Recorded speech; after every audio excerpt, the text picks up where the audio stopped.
Romulus, the program that gave Land Rover the 300 TDI and a new unified dashboard for the Discovery and the Range Rover. Today, I'll show you what Romulus was, why Land Rover did it, and then we'll look at my own THP Romulus prototype.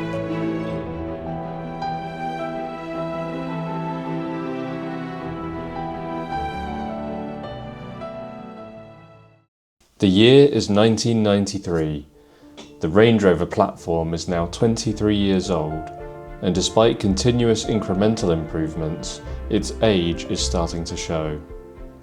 Meanwhile, the Land Rover Discovery is proving to be a huge success, almost too much of a success, cannibalizing increasing numbers of Range Rover sales. The answer is Project Pegasus, now known as the P38 Range Rover, which would introduce new levels of luxury and sophistication, better differentiating the Range Rover and Discovery brands. But confidence in this new Range Rover is low. After 23 years, the Range Rover Classic has dominated the UK 4x4 market. But perhaps there is a cost-effective opportunity to modernise the existing Range Rover platform one last time while meeting increasingly stringent safety and emissions requirements.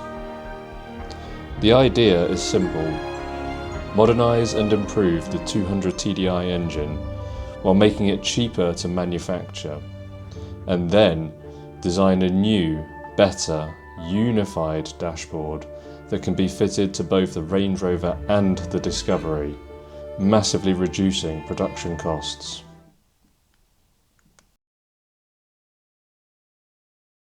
This is my ex-factory Project Romulus prototype, complete with 300 TDI and automatic transmission. 300 TDI engine is just a masterpiece. It's not powerful, it's not even smooth or pleasant engine to drive, but it's so rugged, it's so dependable, and it's just so easy to maintain and work on as well. And actually, I thought when I first bought this vehicle that the 300 TDI would feel completely out of place in a Range Rover Classic. It would feel, too agricultural, but it doesn't at all. It's perfectly fine. It's just got such a charm to it, the 300 TDI. It really is just a lovely, lovely engine. Fabulous soundtrack, proper Land Rover sounds. And you can make a TD5 sound better, you can make a V8 sound better, but they miss that, just that humble, sort of tractory,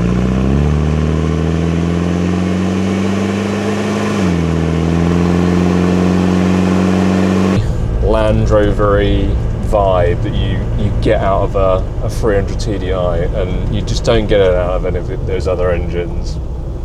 So how do I know this vehicle is special? The first clue is in the registration L49THP. THP is the suffix that was used for many of the vehicles associated with the Romulus program. These vehicles are captured in a database with 158 known vehicles spanning Range Rover, Discovery and Defender. The majority being 300 TDI vehicles, and others incorporating the new soft dash. 27 of the vehicles are still taxed and on the road. L49 is of course on the database, and that reveals a few more clues. First, the engine number. 300 TDI number 41, of an engine that was produced in the hundreds of thousands. The other clue is the registration date, November 1993, 5 months ahead of the launch of the 300 TDI engine and soft dash. Some more clues can be found in the service book, where we can see the selling dealer stamp reads Land Rover Commercial Vehicle Operations, Land Rover Load Lane Solihull. And also the first 3 service stamps. So the first service 1,000 miles in April 94, and then by November 94 the vehicle had already done 20,000 miles, and it was serviced by Vehicle Operations Rover Group Gaydon, and then it done another 5,000 miles a few months later, and then it had its final service by Land Rover Vehicle Operations in August 95 at 27,000 miles.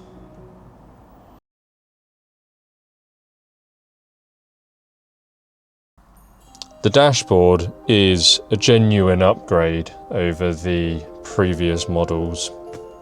It really modernises the vehicle, and it's such a pleasant place to be. It's extremely functional, and as the name suggests, it is just softer than the previous dashboards. You have decadent luxuries like cup holders. You have a fully blended hot and cold system. Of course, you have safety features that the old dashboard couldn't accommodate, like a passenger and a driver's side airbag. This vehicle also has the automatic transmission, which was available for the first time with the soft dash and a diesel engine. I wonder if the 300 TDI automatic variant was an afterthought. The 1994 model year sales literature didn't include any mention of the automatic for the diesel variant. Indeed, it states that the V8 is available with 4-speed automatic. It goes on to say that the Vogue TDI is available with a 5-speed manual transmission. But there's no mention of the TDI automatic option. This vehicle has the granite, leather and plastic trim.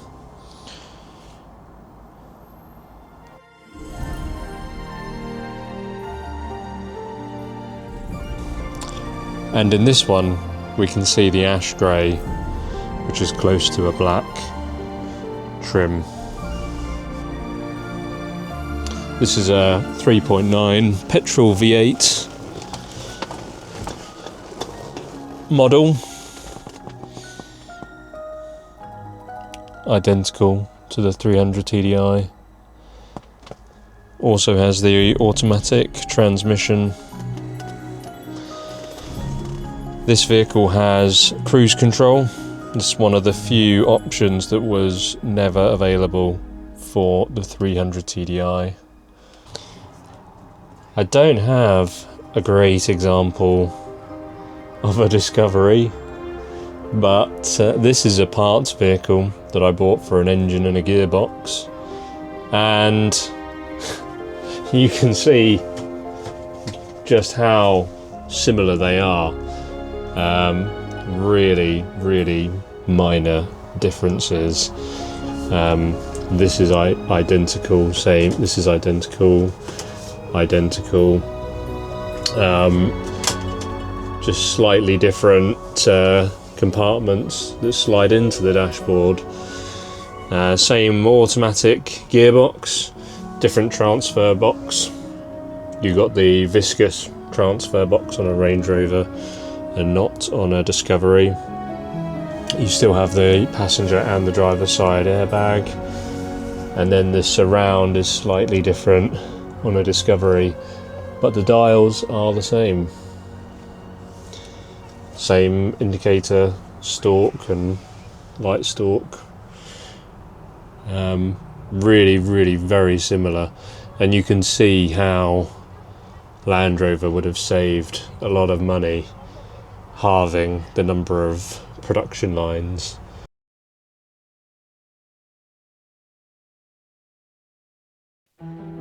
Just like with the dashboard, Land Rover saw an opportunity to reduce manufacturing costs by unifying their diesel engine. The 200 TDI had existed in two main variants, one for the Discovery and Range Rover, and another for the Defender, which required a different turbo position, front timing gear, and ancillaries. The 300 TDI was engineered to be a single package that could be dropped into Defender, Discovery, or Range Rover.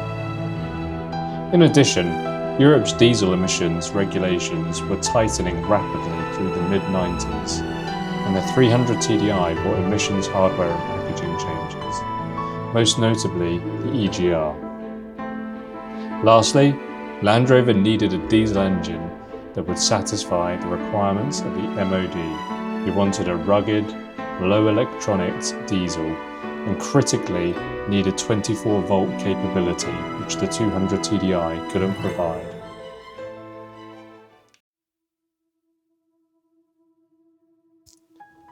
In the early to mid-1990s, Land Rover was navigating a changing world. And Project Romulus wasn't just a facelift. It was smart. It was part of a strategy of unification. One fascia architecture instead of two, shared across production lines to cut costs and complexity. One diesel platform engineered to fit Defender, Discovery, and Range Rover. For me, Romulus marks a last of its kind moment. It's the last time all three Land Rovers would share the same engine. Range Rover moved further up market with ever more complex powertrains and suspension. Discovery modernised more slowly in steps, evolving upon its 1970 Range Rover underpinnings all the way into the mid-2000s. And only Defender stayed true to the cause for a time. Many of you won't agree, but I believe the soft dash Range Rover truly is the best 4x4 by far. A careful tidy up, a unifying engine, a softer, better, more usable cabin. One final hurrah for a legend. After Romulus, the final model year had only one change, a new badge to formally mark the Range Rover as the classic. There's something quietly moving about the final classic brochure. It's elegant, reserved, and somehow the perfect way to mark the end of an era. The world may never again see a platform so capable and so adaptable that it stayed relevant for a quarter of a century. And Romulus was the perfect send-off.